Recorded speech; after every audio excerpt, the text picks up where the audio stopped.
안녕하세요. 여러분의 감성대리입니다. 킹스맨님께서 남겨주신 댓글 먼저 읽어드릴게요. 저에게는 20년 지기 둘도 없는 친구가 있는데요. 이 친구가 며칠 전에 급하게 보증금을 마련해야 돼서 돈 2천만 원을 빌려달라고 합니다. 그 정도 돈은 빌려줄 여유는 있지만 친구 사이에 돈거래를 하면 항상 결과가 좋지 않다라는 이야기를 너무 많이 들어서 너무나 고민입니다. 우정에 금이 가지 않게 서운하지 않게 거절할 수 있는 좋은 방법이 있을까요? 혹은 빌려주게 되면 어떻게 빌려주는 게 좋은지 감성대드님의 조언을 듣고 싶습니다. 사실 이런 문제는 킹스맨님 뿐만이 아니라 거의 대부분 한 번쯤은 겪어볼 일이기 때문에 제가 영상으로 만들어 봤는데요. 여기서 킹스맨님께서 친구분에게 돈 2천만 원을 빌려주시고 그 친구분은 그 돈을 정말로 잘 써서 몇 개월 뒤에 그 돈 2천만 원을 갚고 감사의 의미로 선물도 사주면서 눈물을 흘리면서 포옹도 한번 해주고 우정이 더욱더 깊어지는 것, 이렇게 끝이 나는 게 정말 제일 이상적이고 가장 아름다운 시나리오인데, 문제는 현실 세계에서 이렇게 아름답게 끝이 나는 경우는 거의 없다는 게 문제입니다. 저 같은 경우는 원래 친구들에게 돈을 안 빌려주기 때문에 그런 일은 없었는데, 주변 친구들을 보면 친구에게 돈을 빌려주었다가 적게는 50에서 많게는 5천만 원까지 돈이 떼어서 주기네 마네 재판까지 가네 마네 하는 경우를 정말 너무 많이 봤습니다. 정말로 끝이 아름답게 끝나는 경우는 거의 못 본 것 같아요. 그것도 별로 안 친한 사이도 아니고 하나같이 20, 30년 중마고 사이에서 이런 일들이 많이 생겨요. 근데 희한하게도 친구에게 돈을 빌려주는 순간 그 빌려준 친구가 을이 되고 돈을 빌려간 친구가 바로 갑이 돼버리는데, 돈을 빌릴 때의 행동과 돈을 빌려간 다음의 행동이 완전히 바뀌어버립니다. 넌 도대체 언제 돈을 갚을 거냐? 왜 이렇게 돈을 안 갚냐? 그러면요, 그 사람을 완전 쫌생이로 만들어버려요. 야, 갚는다고 내가 돈 떼어먹냐? 다음 달까지 줄게. 쫑알대지 마 좀. 아이씨. 더 미치는 건 이런 친구들 인스타에 가보면 여자친구랑 외국 여행도 가고 자기 쓸 돈 다 쓰고 다녀요. 그럼 이렇게 돈을 빌려가 놓고 나서 나중에 돈을 안 갚는 인간들의 심리는 무엇일까? 나름대로 곰곰이 생각해 봤는데요. 크게 두 부류로 나눌 수 있을 것 같아요. 첫 번째는 돈을 빌려갈 때는 분명히 갚을 마음이 있었는데 나중에 마음이 변한 겁니다. 어떠한 경로로든 일단 내 수중에 돈이 들어오면요, 이 돈을 내 돈이라고 생각하지 이게 원래는 친구 돈이었다는 사실을 망각하는 거죠. 정말 돈이 다급해서 급하게 빌려서 급한 불은 껐지만 다시 이걸 갚으려고 하다 보니 이게 생돈 나가는 것 같아서 너무 아까워지는 거죠. 예를 들면 화장실이 너무너무 급해서 화장실을 가야 되는데 이게 한 번 쓰는데 10만 원이에요. 너무 급할 때는 당연히 그 돈을 쓸 생각을 하지만 화장실에서 급한 불을 끄고 나온 다음에는 그 10만 원 주기가 너무 아까운 거죠. 좀 더 구체적으로 이게 어떤 느낌일까라고 한번 제가 곰곰이 생각해 봤는데요.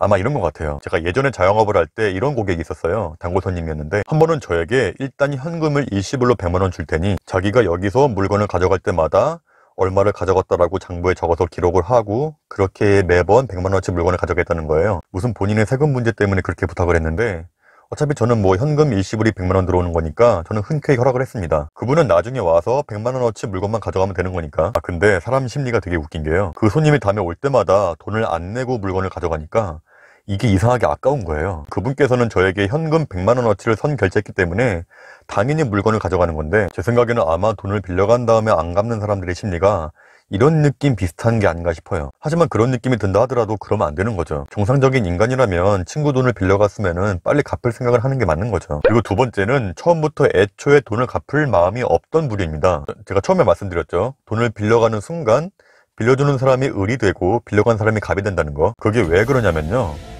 사람이란 원래 그래도 되면은 그렇게 합니다. 내가 이 친구의 돈을 안 갚아도 문제가 없겠다라고 이미 머릿속에 계산이 끝난 거예요. 이런 애들은 법에 대해서 좀 알고 있는 애들이에요. 보통 친한 친구 사이에서 돈 거래를 하게 되면 차용증이나 현금 보관증 같은, 나중에 이 친구가 돈을 안 갚게 되었을 때 이것에 대한 법적으로 보호받을 수 있는 지급 명령이 가능한 서류들을 작성하지 않습니다. 그런 걸 작성하면 왠지 친구 사이끼리 좀 뭔가 정이 없어 보이고 삭막해 보일까봐 안 하는 경우가 많은데, 이런 걸 작성하지 않고 돈을 빌려줬다가는요, 나중에 이것에 대해서 법적으로 보호받기가 굉장히 힘들어집니다. 그렇다고 해서 아예 법적으로 보호받을 수 있는 방법이 없는 건 아니에요. 그건 제가 이따가 좀 자세히 설명드리기로 하고요.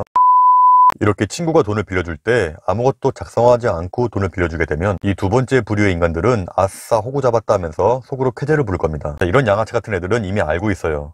돈을 빌릴 때 사용증이나 현금 보관증 같은 걸 작성하지 않으면 나중에 안 갚아도 큰 문제가 안 생긴다는 사실을요. 이런 걸 작성하지 않고 돈을 빌려주게 되면 이 돈 거래에서의 주도권은 그 빌려간 친구가 주게 되는 거예요. 따라서 친구에게 돈을 빌려줄 일이 생긴다면 제가 지금 말씀드리는 세 가지는 꼭 작성하셔야 됩니다. 첫 번째, 제일 중요한 차용증. 이 차용증에 대해서 간단하게 설명드리자면, 금전이나 물건을 빌린 것을 증거로 채무자와 보증인이 작성을 해서 날인을 찍고 채권자가 보관하는 문서입니다. 이건 정말 필수입니다. 그리고 두 번째, 현금 보관증. 이 현금 보관증은 상대방에게 현금을 잠시 맡긴다는 것을 증거로 하는 내용을 담긴 문서예요. 이것 또한 작성하시는 게 좋습니다. 그리고 세 번째, 지불각서. 몇 월 며칠 날 돈을 언제 이체했고 언제 돌려받을 것인지에 대한 내용, 그리고 이체 내역과 계좌 내용이 들어가 있는 문서를 공증만 받아 놓으시면 됩니다. 이 지불각서는요, 특별한 포맷이 정해져 있진 않아요. 각서인의 이름과 도장만 들어가 있으면 그게 곧 지불각서로서의 법적인 효력을 가지게 됩니다. 따라서 킹스맨님께서 친구를 정말 도와주고 싶어서 돈을 빌려주게 되면요,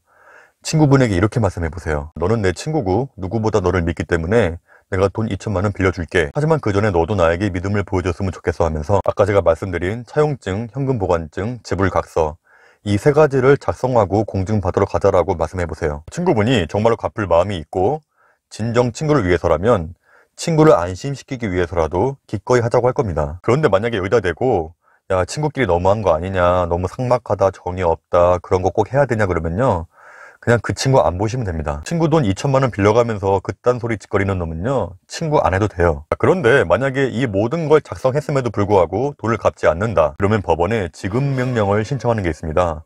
작성했던 서류들을 근거로 해서 첨부해서 내시면 돼요. 많은 분들께서 법을 너무 어려워하시고 좀 이렇게 겁을 내시는 게 있는데 전혀 그럴 거 없어요. 조금만 검색해보면 누구나 할 수 있는 쉬운 일이니까 그렇게 하시면 돼요. 이렇게 지급 명령을 신청하시면 법적 절차에 들어갔다는 것을 알리는 거기 때문에 웬만한 사람들은 쫄게 돼 있어요. 그런데 만약에 여기서 돈을 빌려줄 때 제가 아까 말씀드린 세 가지를 작성 안 하고 빌려줬으면은 법적으로 보호를 받을 수 없는 걸까? 저도 이게 너무 궁금해서 지인 변호사에게 자문을 구했었는데요. 간단하게 정리해 드릴게요. 이 특수한 관계가 있습니다. 이게 뭐냐면 가족이나 뭐 애인 아니면 사업상으로서 서로 돈 거래가 많았던 그런 사이가 바로 특수한 관계인데, 돈을 입금한 내용만 있으면 그 입금한 돈만큼은 인정을 해준다고 해요. 자, 그런데 이렇게 차용증, 현금보관증, 지불각서, 이러한 증거 자료가 없는 재판은 대부분 판사가 그 조정위원들한테 조정으로 보낸다고 해요. 그러니까 예를 들면 조정위원들이 그 피해자에게 2천만 원 빌려줬지만 증거가 불충분하니까 한 500만 원 깎은 1,500에서 합의를 하시고 이걸 24개월 정도 할부를 하시죠라고 제시를 한대요. 근데 보통 피해자가 이 조정안을 거부하게 되면 다시 재판 넘겨서 대부분 지게 된대요. 그래서 변호사분들이 웬만하면 그 조정안을 받아들이라고 권유를 한대요. 왜냐면 한 푼도 못 받는 것보다는 1,500이라도 받는 게 나으니까. 따라서 이렇게 차용증 같은 서류를 작성하지 않고 돈 거래를 했을 경우에 이렇게 상황이 매우 복잡해지는 겁니다. 무조건 친구에게 돈을 빌려줄 때 최소한 차용증 하나라도 작성하고 돈을 빌려주세요. 그 돈 거래에 대한 칼자루를 반드시 본인이 쥐고 계셔야 돼요.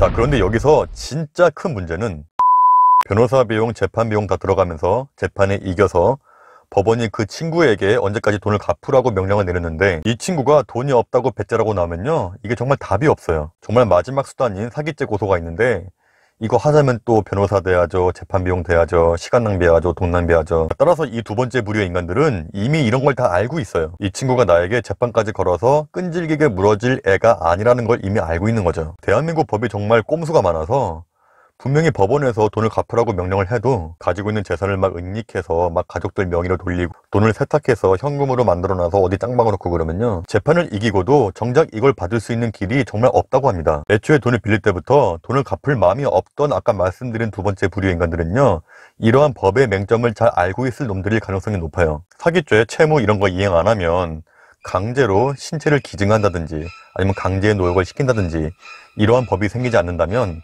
이렇게 배째라 나오면요, 정말 답이 없는 거예요. 제가 살다 보니까 느끼는 건요, 정말 세상에는 우리의 상상을 초월하는 나쁜 놈들이 진짜 많다는 거예요. 아무리 친한 친구라고 생각했던 놈이라도 그 친구는 그렇게 생각 안 할 수도 있어요. 따라서 인생을 살면서 손해를 보지 않으려면 진짜 하나라도 더 알고 있어야지 어디 가서 당하지 않습니다. 항상 누구든, 그게 친한 친구 사이든 누구라도 항상 경계를 하고 정신 바짝 차리고 살아야 됩니다. 제 이야기의 결론은 웬만하면 친구에게 돈을 빌려주지 말 것, 빌려주더라도 안 받아도 상관없을 만큼의 돈만 빌려줄 것, 정 빌려주고 싶으면 차용증 하나라도 꼭 작성하고 돈을 빌려줄 것. 친구가 만약에 이걸 거부한다면 그 인간은 더 이상 친구라고 할 수 없는 놈이기 때문에 친구를 끊어버릴 것. 돈을 빌려주기 전에 차용증, 현금보관증, 지불각서 이런 것들을 작성 안 하고 빌려주면 나중에 법적으로 보호받기가 매우 어렵다는 것. 그리고 법적으로 이겨도 그 친구가 배째라 나오면 돈을 받을 길이 정말 없다는 것. 이것만 기억하시면 좋겠습니다. 자, 킹스맨님께서는 저의 이야기를 들으시고 알아서 판단하시기 바라겠습니다. 자, 오늘 이야기 여기까지 하겠습니다. 감사합니다.